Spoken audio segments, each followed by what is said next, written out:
You're listening to Missing Persons, brought to you by AbJack Entertainment. Be sure to check out some of the other great true crime podcasts from this network, including The Murder in My Family, DNA ID, Scene of the Crime, 3 Men and a Mystery, All Things Crime, and Zodiac Speaking. All of these podcasts are available for you to binge on right now, wherever you listen to podcasts. Subscribe where you're listening to this podcast so you don't miss an episode. The views and opinions expressed by guests on this podcast do not necessarily represent those of the podcast, its creators, or sponsors.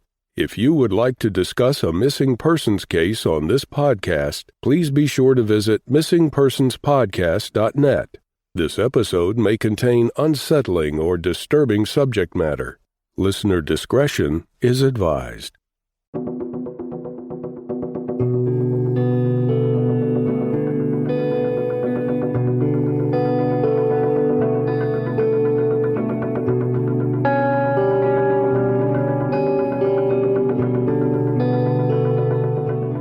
Welcome to Missing Persons, a podcast dedicated to spreading the word about people who have vanished under mysterious or unexplained circumstances and the family members who are looking for answers.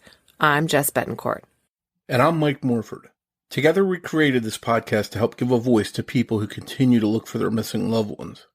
In some cases, even after decades have gone by. In each episode, you'll hear from Jess giving listeners the backstory and the basic facts of the disappearance.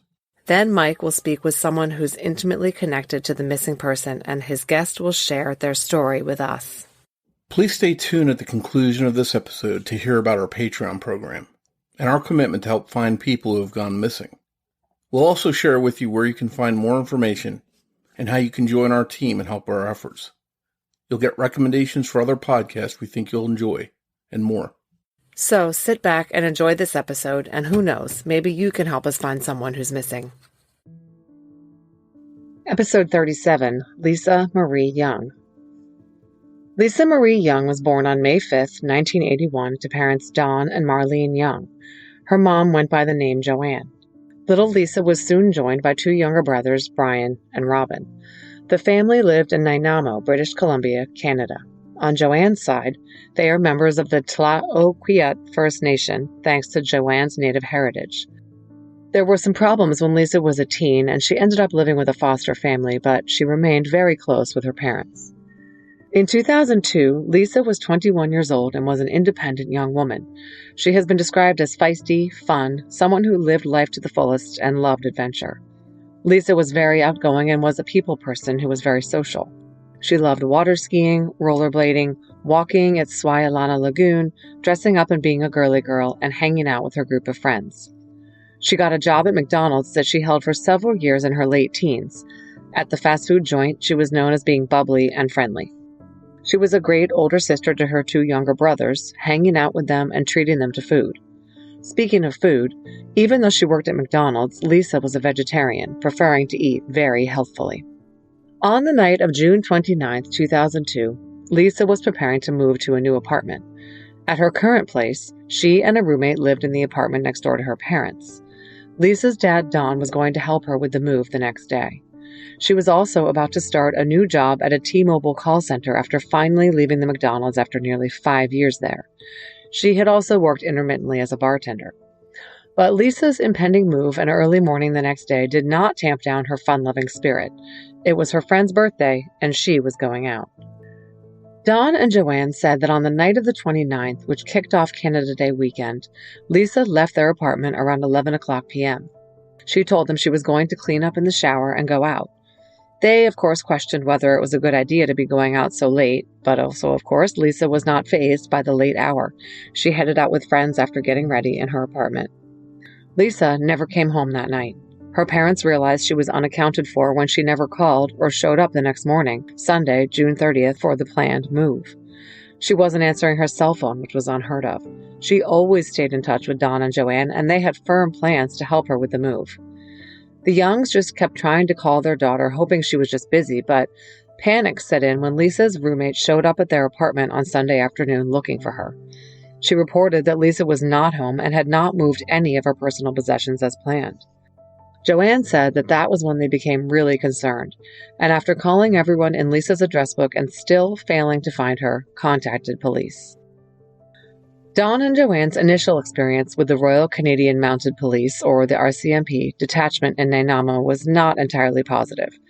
Their concerns about their daughter were brushed off, and they were told to call when she had been missing for over 48 hours. We've heard this quite a few times before. The police assumed that the young person who was missing might have taken off or gone on a bender or left with a lover. But Lisa's parents were convinced that was not the case. They knew she was excited about her new apartment and her new job. She had plans, they said. And Lisa was close with her parents and her 19 and 17-year-old brothers.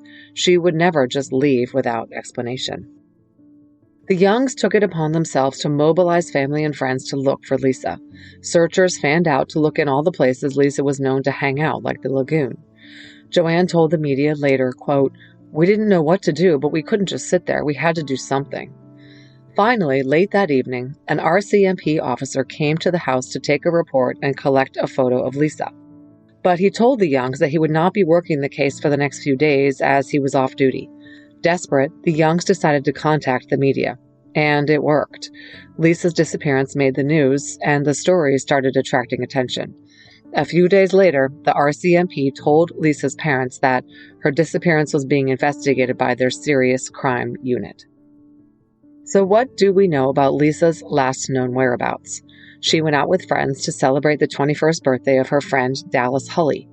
A group of them went to a mainstream club called Jungle Cabaret on Skinner Street in downtown Nanaimo around midnight.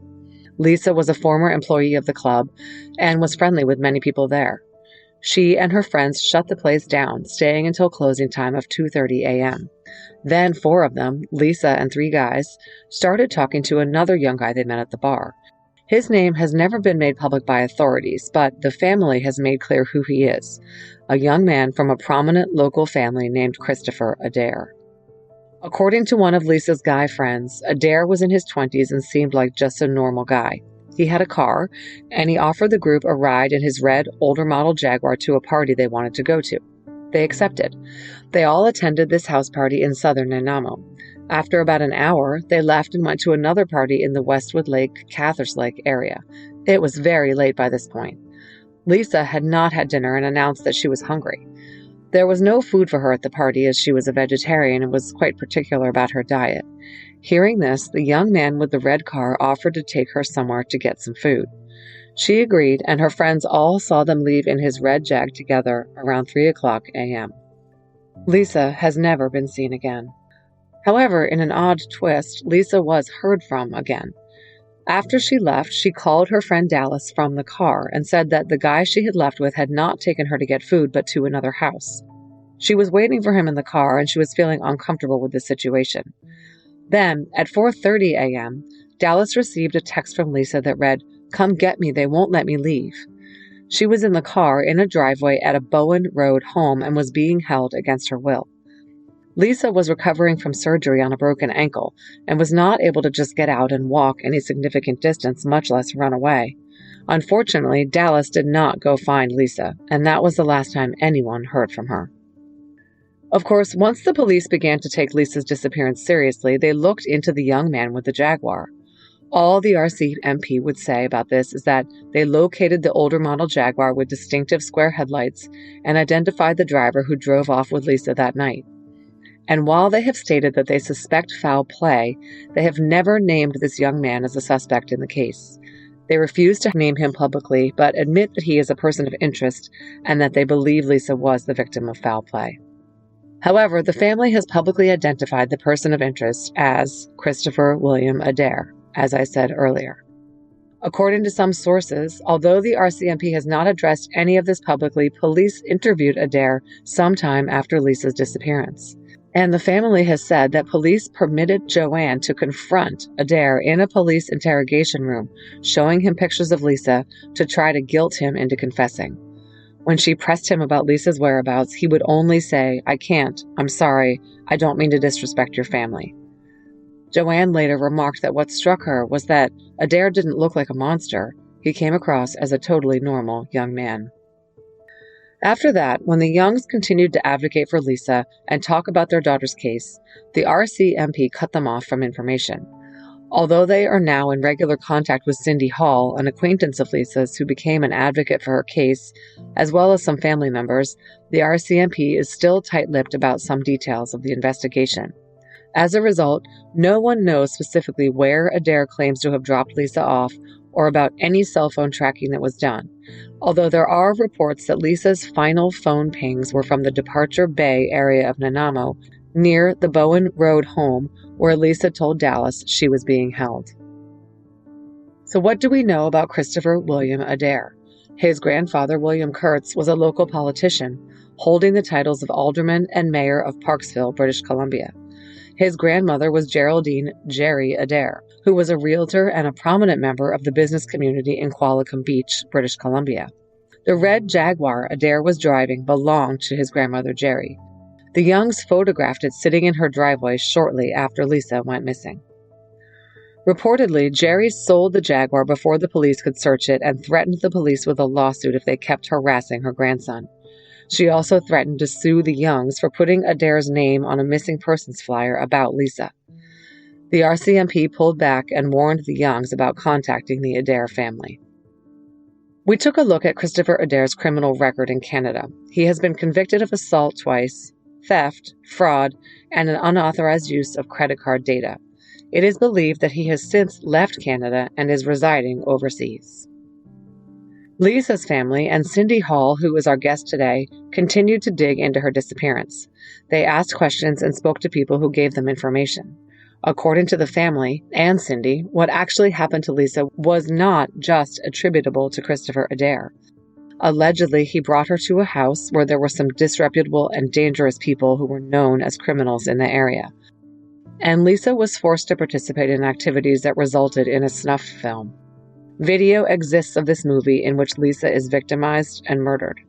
The police are aware of this and have searched the home in Nanaimo Lakes Road where the movie was allegedly made, as well as the nature preserve which backed up to the home, but apparently found nothing of evidentiary value in either location. And of course, Lisa has not been found either. As of 2021, no charges for anything relating to Lisa Marie Young's disappearance have been brought against anyone.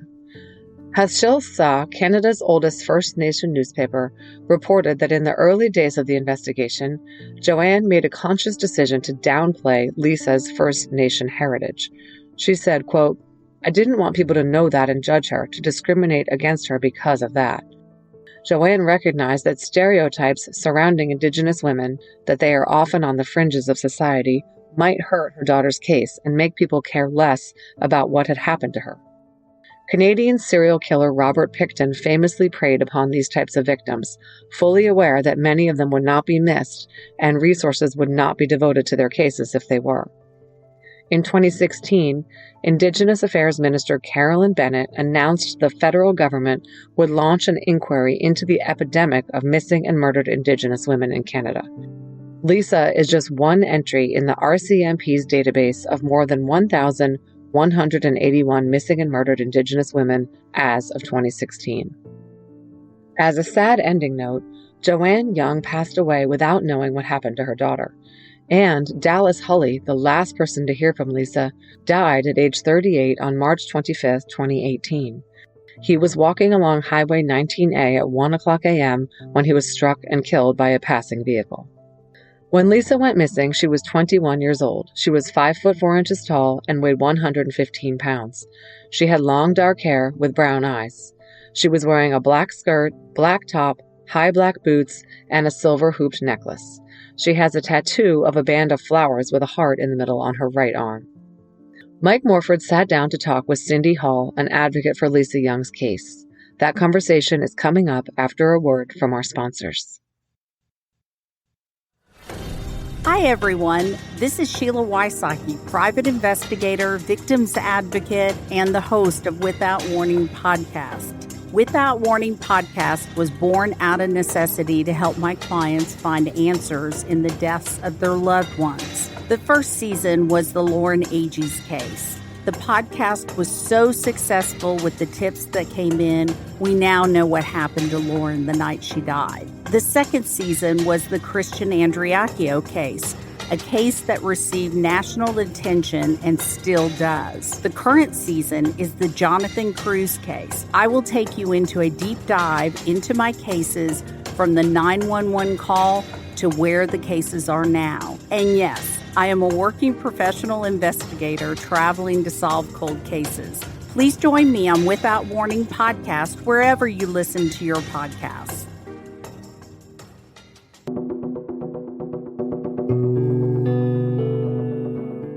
Hi, Cindy, and welcome to Missing Persons. Hi, Mike. Thank you so much for having me. Now, we're happy to have you here to discuss Lisa Marie Young's case. To start with, you're not a family member of Lisa's, but you're an advocate for her case. Did you know Lisa? Yeah. Were you friends with her? Yeah, I knew Lisa. So I met Lisa when I was 16 years old. My best friend, Carol Ann, ended up moving into the foster home Lisa was into when Carol Ann was 16. So I met Lisa through Carol Ann when she moved in there. And then we would hang out when we were teenagers at the foster home. And I used to always see Lisa out, like just around Nanaimo, but we weren't close friends. And then right before she went missing, she was actually living with my sister-in-law, and they were going to get their own places the day that she went missing. And I knew her mom, Joanne, for quite a few years. I think I met her when I was a teenager, too. What inspired you? How did you become an advocate for her case? Around 4 years ago, Lisa's mom, Joanne, died. And since I still live in Nanaimo, I was thinking there might not be someone to carry on the marches and the advocacy she did, because Lisa's dad lives here, but it's very, very painful for him, and he's more of a private person. So it was Joanne who always did the advocacy.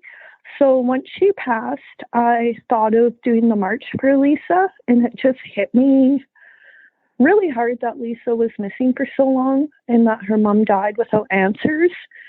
So I contacted Lisa's foster sister, Carol Ann, and I asked her what she would think of a march for Lisa, and she thought it was a good idea. So then I contacted Lisa's aunt, Carol Frank, and Carol is sisters with Joanne. And then me and Carol just started planning the march, getting to know each other, and then we started advocating for Lisa together. Can you tell us a little bit about Lisa? What some of your memories are of her? What kind of person she was? Yeah.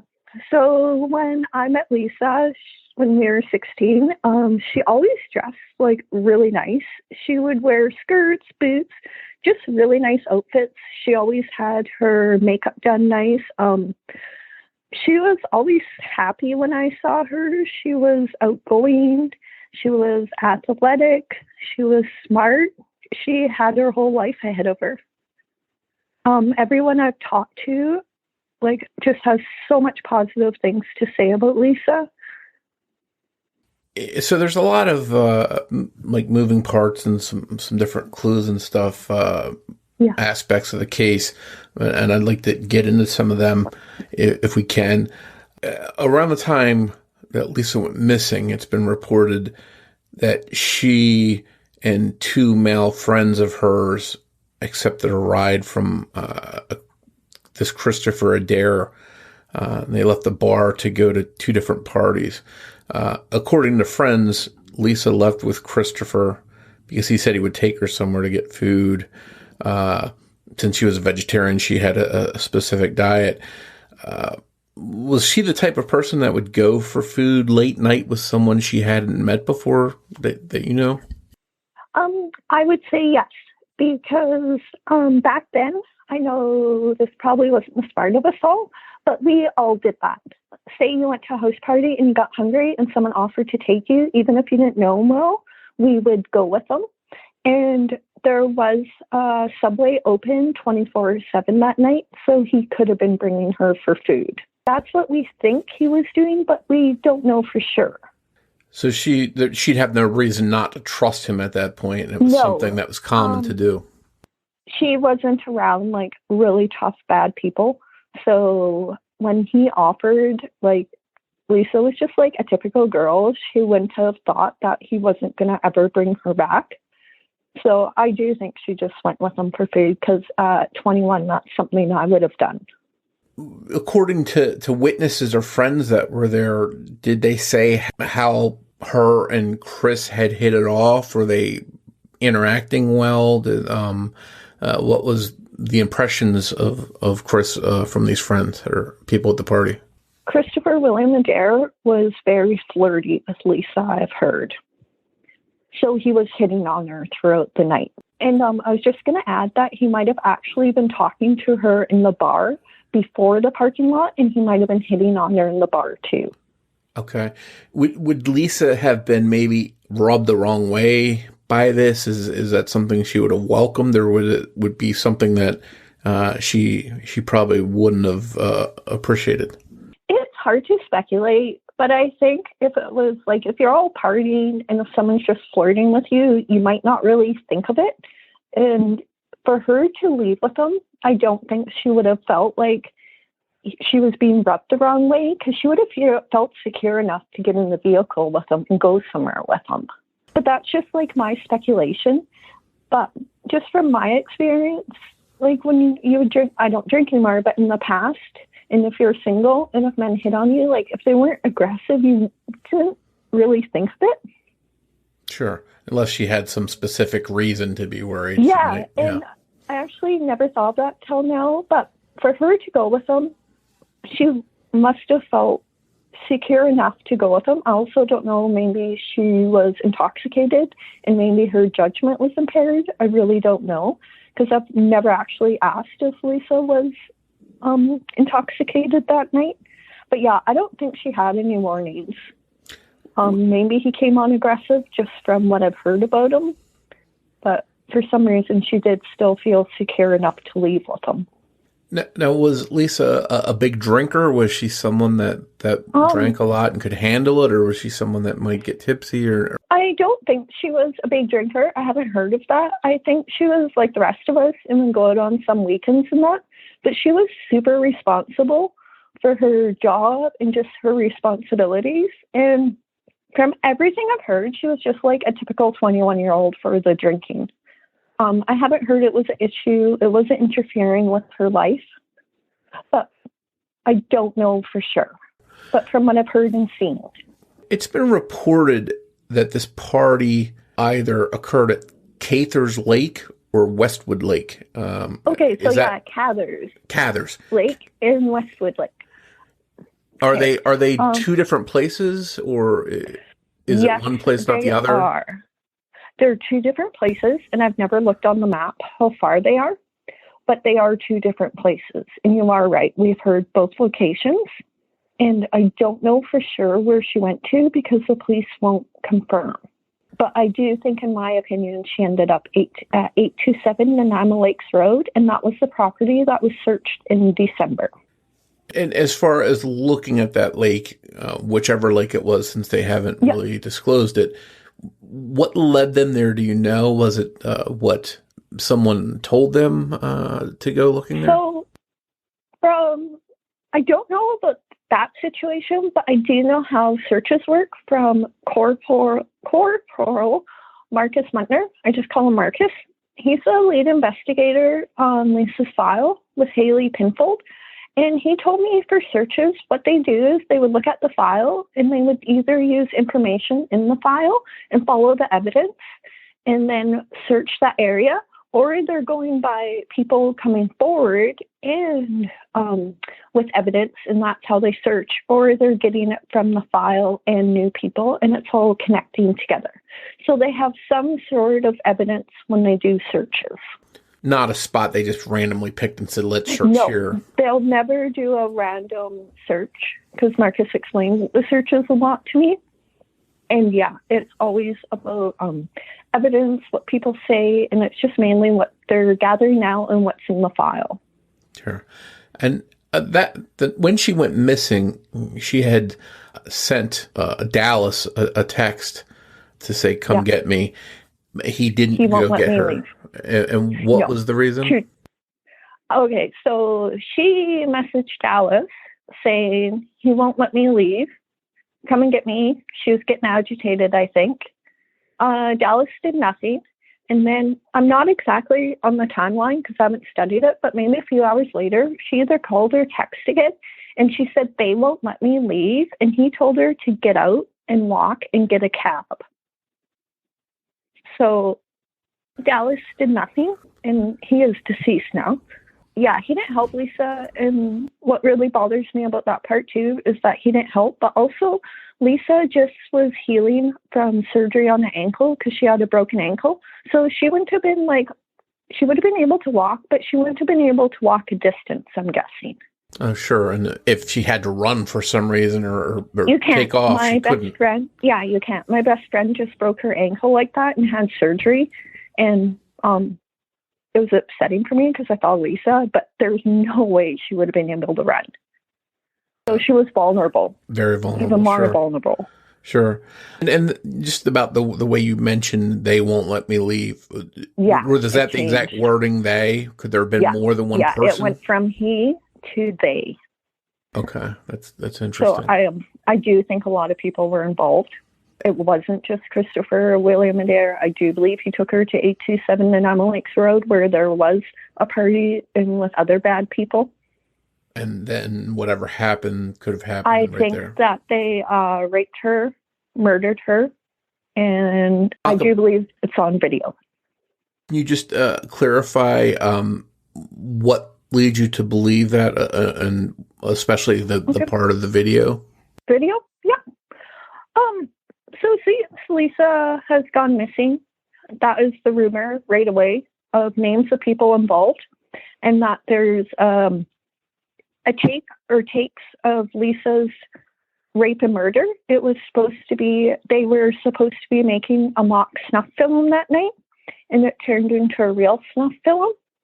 And the reason I think that is because on the podcast Island Crime, Where's Lisa, season 1, a man named David, who used to be a gangster back in the day, hung out with some of the people involved.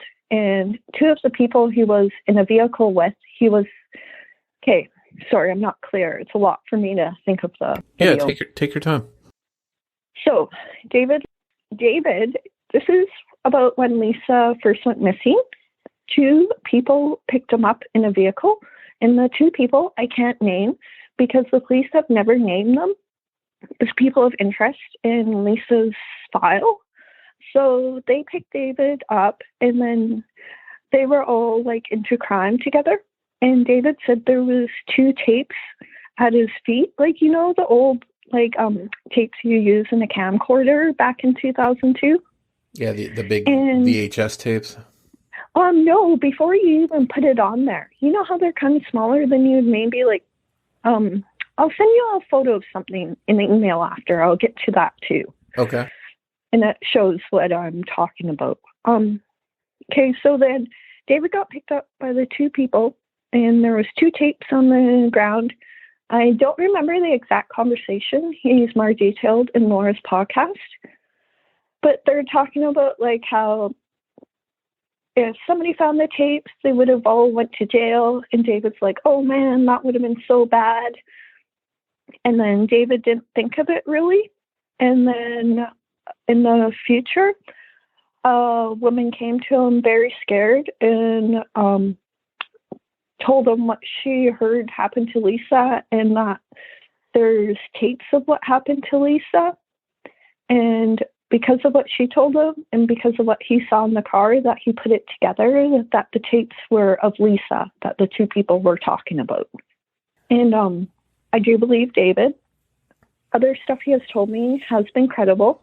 He used to be a prolific offender, and he changed his life about 10 years ago or more when he found God. And then David came forward with his information about the tapes. The police spoke to him. And then I think it was just before New Year's in December of this year, a man named Bob, who was also on the podcast Island Crime, came forward with tape and hair. And he said that a woman gave it to him and said it was Lisa's hair, like the hair sample, and the tape was of her murder. And Bob gave that to the police, and he also talks about it on the podcast. So that's why I think they did make a snuff film of Lisa. That's pretty disturbing stuff. And the people that supposedly would have been involved in this snuff film were unsavory or criminal type people. Very dangerous. Oh, yeah. One person named in Lisa's file still lives in Nanaimo, and he's still feared and very dangerous. No.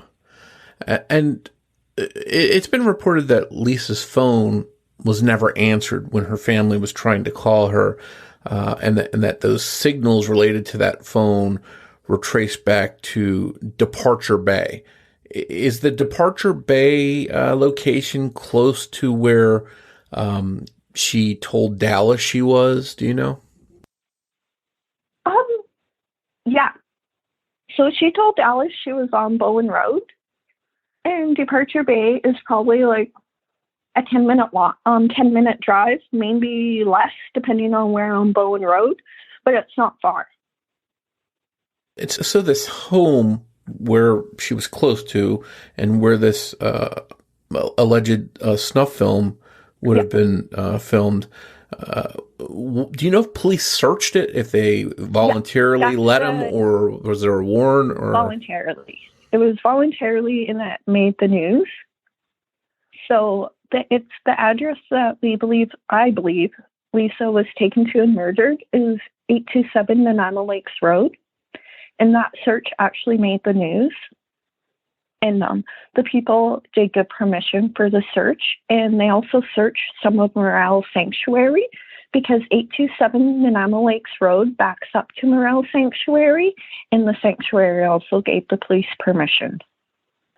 And was there anything of value or anything related possibly to the case found, do you know? We're not aware, but I don't think the police will disclose that to us. I just know they would tell Lisa's family if remains were found. But we know about the search, but we actually never asked them if they found anything. But they did a pretty intense search. They had Luca, and he's our human remains detection dog. And he's new to the Nanaimo RCMP, so they use ground penetrating radar. I believe they would have used people to look at the soil. I could be wrong, but like for disturbances. But yeah, they searched the property for Lisa. I think the search was over a few days, and I believe they would have, I guess it would be the forensic team and everyone come. Like, it's an actual pretty large search when they do it for Lisa. So it sounds like it was pretty organized. Some effort went into it. Oh, yeah. Like the sonar comes from Vancouver, BC to the island. Yeah, there's a lot of organizing. At one point, they were using metal detectors, so they use pretty much everything they can think of for searches. But yeah, because in Nanaimo, we have a lot of murders and crime this year, our serious crime unit is totally stretched for resources. Yeah, and it seems like back then, especially, that when someone went missing, especially if they were younger, it was assumed they ran away or were out partying someplace. I know when Lisa was reported missing, the police told them that they had to wait 48 hours. Who actually reported Lisa missing, and then what happened during that 48 hours that they had to wait without being able to do anything? Okay, so Lisa's mom and dad reported her missing like very early on. Like the day she was supposed to be there and she wasn't, they sounded the alarm right away. Unfortunately, the cop didn't want to take a missing person report. So then, I don't know how else to phrase it, but her parents would have harassed the cops And the cop came that night and took a missing report and told them that Lisa was probably just off. And he's going away for almost a week. And if they don't hear from her, to contact him. And then he'll look for her. So Lisa's parents realized that the police weren't going to help them. So they started organizing their own searches with their nation. And the police actually didn't search for Lisa until September. So, and I don't know if it seems like a lot of police agencies didn't take missing persons cases seriously early on. And I've covered so many cases where they say you have to wait 2 days or whatever. But yeah.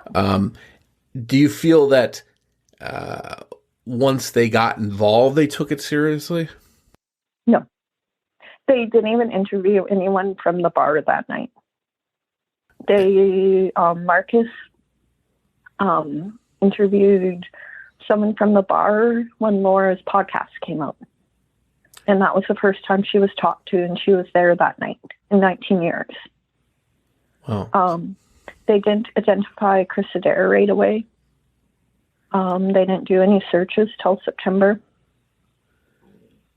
And do you know when was Chris Adair questioned, and if so, when he was first questioned? Yeah, he was. Okay. So I know this for a fact because once Christopher William Adair was identified, the police took him to the Parksville police station, and then they went and picked up Joanne, and they took her there, and then they made her talk to him, and then they made her hug him. And he wouldn't give her any information. He mumbled, and he said, like, something along the lines, "I'm sorry to disrespect your family." Yeah. So not really any solid answers or information, it sounds like. No, nothing. And I think they just accepted that. Now, has he been cooperative in the years since, or has he lawyered up or anything like that? He hasn't been questioned in the years since, and we don't even think he's still in Canada. And it was reported that he came possibly from a prominent family, and could it be? He did. Is that possibly why they sort of, didn't really dig into him as hard as they should have? Yeah. His grandma threatened to sue everyone. And she even threatened to sue Lisa's parents for putting his name in his car on a missing poster connected to Lisa. His grandma was more concerned about the Adair name than Lisa. That was actually her car he was driving, and she actually had it steam cleaned, and then she sold it. Wow. So it was clean before the police impounded it. So the police... Because that didn't happen right away. Yeah, but the police eventually did impound it, and I assume they checked it out for whatever clues they could find? Yeah. Yeah. Do you know if there was anything at all recovered in connection to the case from the car? No. We never did find that out and haven't asked neither. I would guess no, just because, how many years ago and how long it waited. But I'm curious if the car is still around now just because of our technology. Yeah. And what does, for Chris's part, what does he say he did with Lisa? He claims he dropped her off, and if so, where? So I believe he claims that she got out of the car and walked off. Has he given a location where this supposedly happened? Not that I'm aware of. So that's funny how many women walk off, eh? Yeah. Pretty vague. She just got in the car and walked with no... Yeah, she walked off when she's healing from, a broken ankle and surgery on it. Yeah, very... Yeah, you wouldn't do suspicious. That. Yeah. No, yeah. And it's actually, I've learned other stories. It's actually a common story for men, especially some that were found guilty of murdering them. They just walked off. Yeah. And we've read that the RCMP has stopped sharing information with Lisa's family. And part of that's because they felt they disclosed information they didn't want them to disclose. Is that accurate? And can you share some of what that was? That would have been accurate maybe when the first file happened. But right now, Marcus and Haley in the serious crime unit are on daily, like they always communicate with us and Lisa's family. They keep us in a loop for a lot of the stuff, but some, because of the files active, they can't. But no, they do let the family know about a lot of stuff. Oh, yeah, just not like, I guess like really major stuff. Like we can know about when some searches are going to happen ahead of time, just so they're not finding out on the news. Or like, yeah, they do communicate with their family now. And they do keep them up to date as much as possible. But because it's an active file, we understand. And at the same time, we don't want too much information because we're always doing interviews. And it's a struggle as is not to say stuff you shouldn't. Sure. And it's been reported a little bit that Joanne at first didn't want to publicize that her daughter was of First Nation heritage. Can you explain a little bit about that reluctancy? Yeah, and that is true. So Lisa's dad is Caucasian and her mom was Indigenous and looks Indigenous, and Lisa looks Indigenous.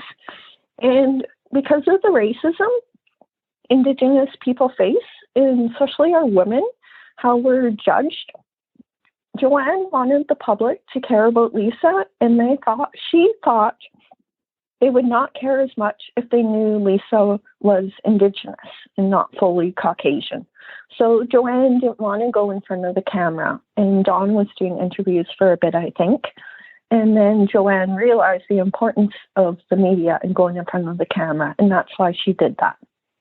So and she was hoping to help with more people looking and maybe not ignoring the case or overlooking it because she was Indigenous.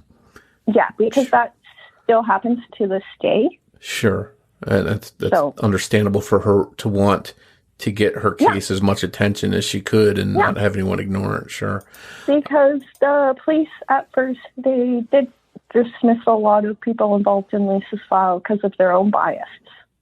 Yeah. So what Joanne was worried about did, in a way, happen with the investigation. So. And, you know, it's been so long now that the case happened. Chris Adair seemed to have some kind of record over the years for assault, fraud, theft, things like that seemed like they were from the early 2000s. Has he gotten into any other trouble anywhere along the way, as far as you know? Yes. But I can't speak publicly about, but I can tell you off record. And let's go back on record. So in a case like this, so many years passing, there tends to be a lot of rumors and things come to the surface. And I know you talked about the snuff film and stuff like that. Has there been any more rumors or anything else that's come out, people are talking about that might be worth some consideration?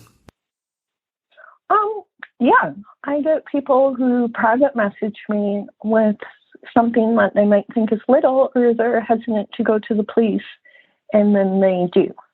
Snuff films really throws me off, even though I do it a lot, just thinking about it. Sure. Like, every time I talk about it, just because I truly believe it happened. Oh, no, it's just, like, my personal thing about it, just because, like, a lot of people have told me a lot of info that they end up telling the police, and it's just, I think, Lisa really, like, suffered, so it's just, like, hard to... Sure. Yeah. It has, now, obviously, early on, maybe some people wouldn't talk, they were afraid, they were protecting people, but with so many years past now, has there been any kind of new people coming forward to share stuff they wouldn't share back then, cooperating with police in any way?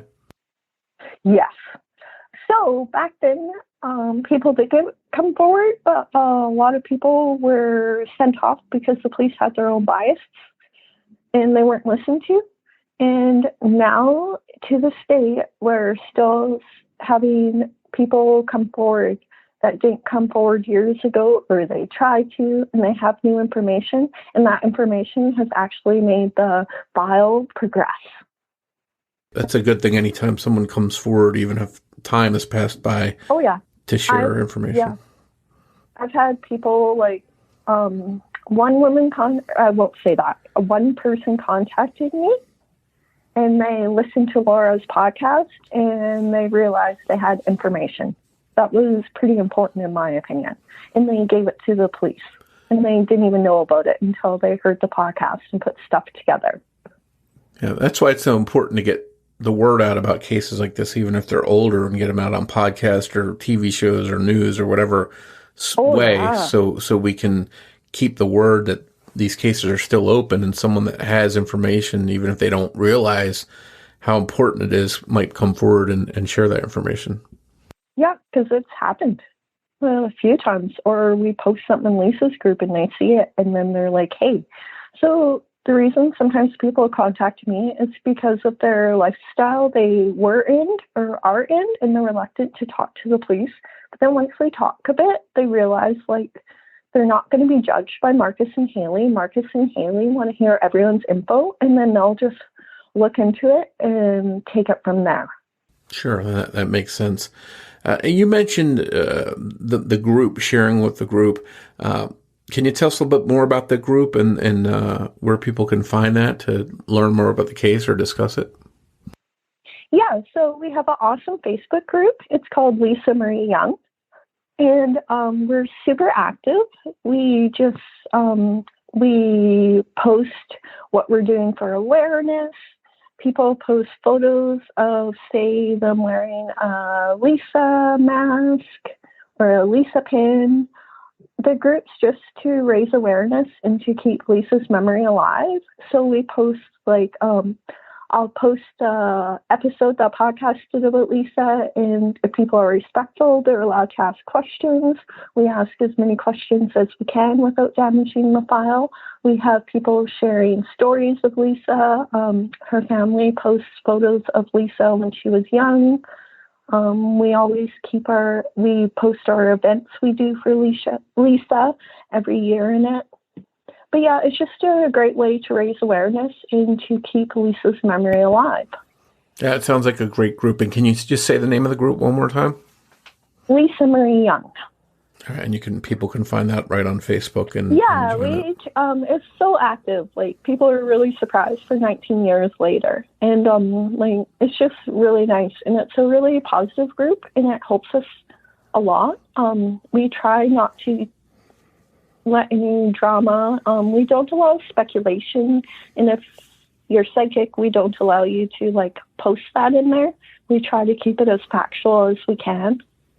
Sure, it's definitely a lot of stuff to weed through, and a lot of clues and possibilities. And I appreciate you coming on to help us wade through all of that and get some of the facts here about the case, and being such a good advocate for the case. We can't thank you enough for coming on to talk about it.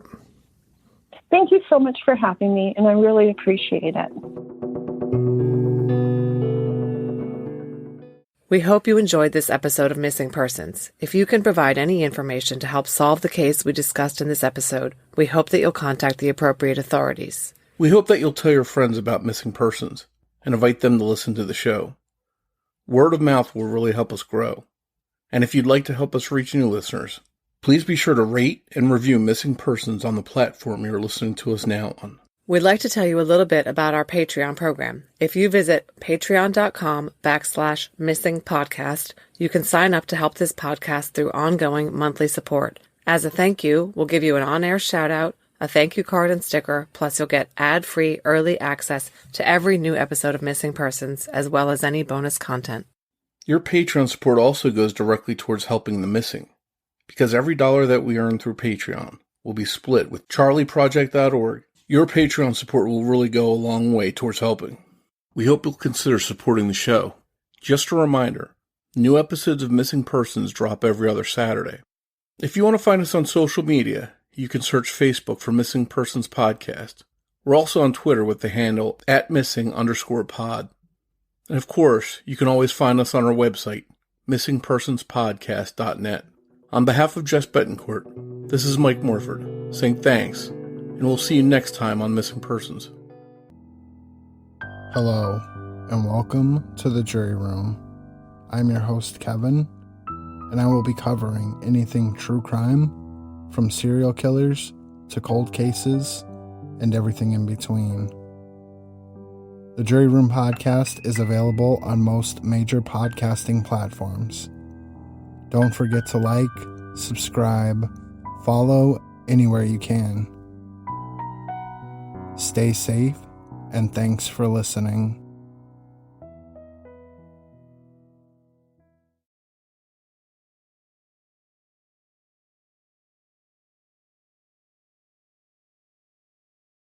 Missing Persons is produced under the name AbJack Entertainment by Mike Morford and Jessica Betancourt. It's hosted by Mike Morford and Jessica Betancourt, with writing and research by Jessica Betancourt and editing by Mike Morford. Be sure to listen every other Saturday for an all-new episode of Missing Persons.